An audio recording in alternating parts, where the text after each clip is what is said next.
Hello friends, loyal subscribers, and newcomers to the channel. If you don't already know, my name is Sam Donchis. I am the host of the Film Feast, and I'm here to bring some great news. It's time to kill the much maligned Ketchup Edition, but in a non-extravagant way. In this episode, I'm going to be talking about DC and their upcoming slate of movies. Just to get it out of the way, I'm going to lay my bias right there in front of you like a cold corpse on a slab. I was so much more pumped to talk about Marvel movies in the last episode than I am to talk about DC movies. That was one of my best episodes of the Film Feast yet, and I also put a lot of time and energy, and a lot of friends' time and energy into that, just to make it as awesome of a viewing experience as possible. So unfortunately for this episode, you won't be getting any cool illustrations or neatly done transparent background titles, because personally, I just don't care to do it for these movies. But all the same, I want to talk about these movies. A lot of stories have come out about them in the last couple of months. You know most of this information already, hence the Ketchup Edition subtitle. If you watched the last episode of the Film Feast, things are basically going to be the same here. I'm going to be talking about each movie and its release date, just running down the line really quickly, and then I'm going to get into each movie individually, go into detail about it. Okay, let's get started with Batman vs. Superman: Dawn of Justice, coming out March 25th, 2016. Coming out later that year on August 5th, 2016 is Suicide Squad. Jumping ahead almost a full year to June 23rd, 2017 is the Wonder Woman movie. November 17th, 2017 will see the first part of Zack Snyder's Justice League. The Flash will be getting a solo movie on March 23rd, 2018. Aquaman is slated to come out on July 27th, 2018. On April 5th, 2019, Shazam will be opening in theaters. Justice League Part 2 will come out on June 14th, 2019. And finally, in 2020, we will get a Cyborg movie on April 3rd and a new Green Lantern movie on June 19th. Now, before I can continue on any further, I have to thank Comics Alliance for that information. They have put together an immense timeline infographic showing all these different superhero movie release dates, talking about Marvel, WB, Fox, and Sony, all of them. So let's swing back around and talk about Batman vs. Superman: Dawn of Justice. Ever since I talked about this movie in my very first solo news episode of the Film Feast, a lot has happened, namely a trailer. And admittedly, it's a lackluster trailer because it's just so self-serious. And Zack Snyder, I like some of the movies he's made in the past, but his more recent work has just been so blunt with its ideas. And with this trailer, you can hear it in the dialogue, but even worse, you can see it in the imagery. Yes, this trailer reveals what will probably end up being an amazing fight sequence between Batman in that armored suit and Superman, but I'm looking at everything else, like that dour look on Ben Affleck's face, and that questionable CGI of the Superman statue, but I'm also listening. You can clearly hear Jeremy Irons as Alfred, and after a few playthroughs I was even able to pick up Jesse Eisenberg as Lex Luthor, but both of their dialogues just sound so overdone. And I'm wondering while I'm listening to it, it's like kind of faux Shakespearean. Is this dialogue going to be as overblown as Zack Snyder's visuals? At this time, I'm not hopeful, but I am anticipating the next trailer, and I'm very excited to see how Gal Gadot is doing as Wonder Woman. Basically, just more footage. The more footage, the better. Next up, Suicide Squad will be directed by David Ayer. Haven't mentioned much about this movie at all, other than the fact that Margot Robbie left the Ghost in the Shell movie to come onto this film as Harley Quinn, but that's not even the start of what is already a very large cast. And you know what? I'm not even gonna hide it. I'm not happy about Jared Leto playing the Joker. Not happy about the first look at the character. Generally, I just don't care for the situation at all. But I've fallen in line with what a lot of other people have said, is that this looks like what David Ayer's Joker would look like. It also looks like the Joker is a frontman of a shitty band in the back pages of AP magazine. Honestly, I'm just hoping that the Joker is one small moving part of a much bigger story. And I think that's what we're gonna get, because you've got Will Smith playing the lead as Deadshot. You've also got Joel Kinnaman, Margot Robbie, Jai Courtney, that one guy from Lost, and that's not even scratching the surface. This cast is huge. I'm not even gonna try and memorize all the cast members and list them off to you, because there are many. They were all recently revealed in a giant group shot, which actually got me more excited for this film than I was before, after seeing that Joker picture.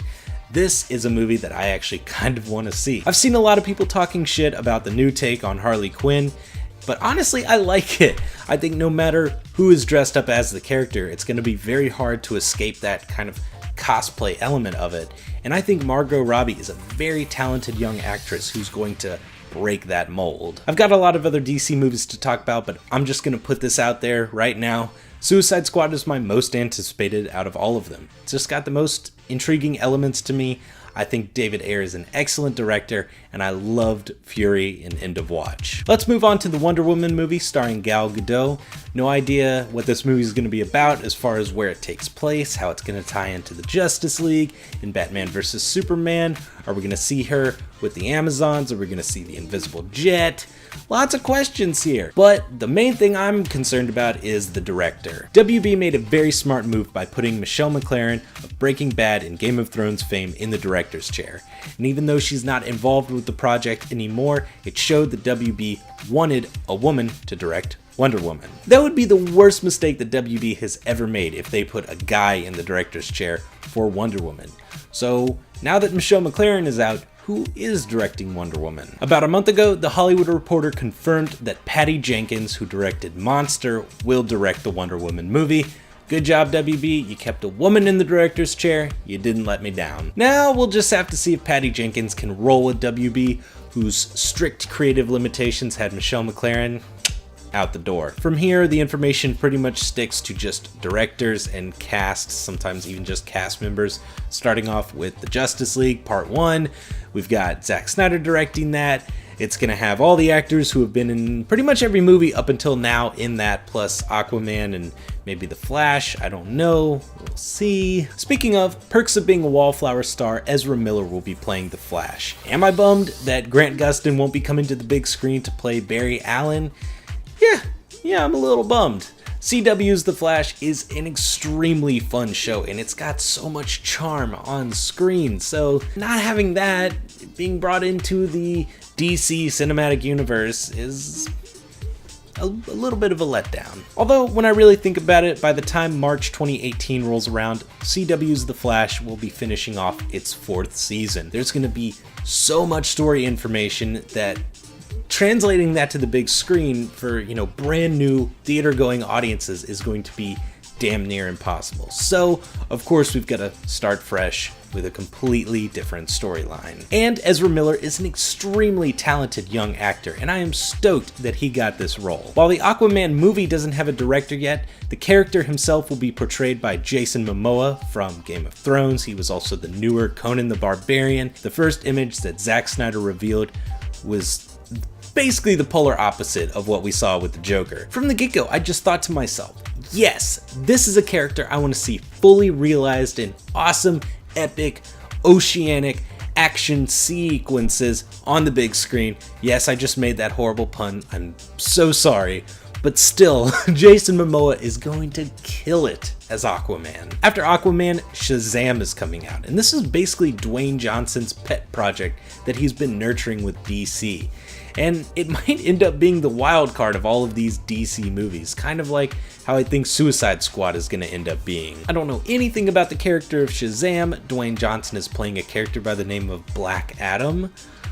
I don't know. I really have no idea what's going on with this franchise, so maybe you guys can post in the comments below and inform me. Why is Shazam important to these Justice League movies coming together? What's the deal with Shazam? After that, we're getting Justice League Part 2, a whole year and 7 months after Justice League Part 1. And nowadays, that's an unknown thing. Usually we don't have to wait more than a year for the next part in a series. But in this case, with Justice League, the bigger the better. And I'm all for letting the creative processes flow. So Zack Snyder, the more time you need to take to make it as good as possible, go for it. In 2020, we're getting a solo Cyborg movie, which honestly, I don't really see the appeal there. Cyborg has never really intrigued me as a standalone character. He's always worked better in a team. We'll just have to wait and see how good Ray Fisher's performance is in Batman vs. Superman: Dawn of Justice, as well as the Justice League movies. He's the one who's gonna have to build up our faith. And finally, we are getting a new Green Lantern movie, 9 years separated from Ryan Reynolds' picture. They're probably gonna recast the character. It was unfortunate that that film didn't end up being better, but who knows? We'll see what happens. I think WB is going to go really hard gritty in this movie because for the Ryan Reynolds Green Lantern, they tried to give it a lighter touch and it backfired on them completely. And in the midst of the Dark Knight trilogy, that was just the wrong thing to do. But at the same time, is grim and gritty what we need in a Green Lantern movie? I'm not so sure. The Green Lantern mythology is different from anything else that you see in the DC universe, so it's very important to have that sense of discovery and wonder. And I think the original film tried to do that, but it fell on its face for one reason or another. Honestly, I don't remember. I've tried to block that movie out as best as I could. For a majority of movies on this list, it's a process of waiting and seeing. I can't really get excited about any of them, to be honest with you, except kind of Suicide Squad. But every other one, I can't muster any sense of anticipation. I think WB bringing Zack Snyder into their elite brain trust with these movies is a bit of a mistake. With what he did on Man of Steel and with what I already see him doing on Batman vs. Superman: Dawn of Justice, it's too much. Unfortunately, I kind of see it bringing this whole DC cinematic universe crumbling to the ground. I'm not a total pessimist though. DC is on their game as far as getting this Wonder Woman movie made. It's coming out a year and a half before Marvel's first female-fronted movie, Captain Marvel. For the time being, that's all I have to say about DC WB's upcoming slate, but if you want to know more about my thoughts, you can hit me up in the comments section as well on the Film Feast Facebook page. I am very open to starting a conversation with you guys and talking it all out. And everyone, thank you so much for sticking with the Film Feast in this transitional period known as Ketchup Edition. It's happened pretty much for a year now, ever since my laptop died and I was waiting on my new computer to come in. That's why all this happened in the first place, but we killed it. Ketchup Edition is buried in the ground, and that's the second dead body analogy that I've made this episode. That's getting pretty weird. But hey, you guys watched it and I appreciate it so much. Like, comment, subscribe, all that good stuff. Thank you guys so much for watching. See you next time. Marvel has laid out a very exciting timeline of movies, and I'm going to be talking about each one of these movies in little tidbits. I'm going to present the information that is already known about it, my own personal feelings about it, and some possible rumors may get in there as well. And I have 2.5 pages of notes, so let's get started. First, I'm just going to run down the timeline, list every single movie and its release date. This year, Marvel has 2 films still yet to come out. There is Avengers: Age of Ultron on May 1st, 2015. We're on the cusp of it. It's right there in front of us. Can't wait to see it. And then on July 17th, 2015 is Ant-Man. That will close out Phase 2 of Marvel's Cinematic Universe, and Captain America will be coming in 2016 to kick off Phase 3 with Captain America: Civil War on May 6, 2016.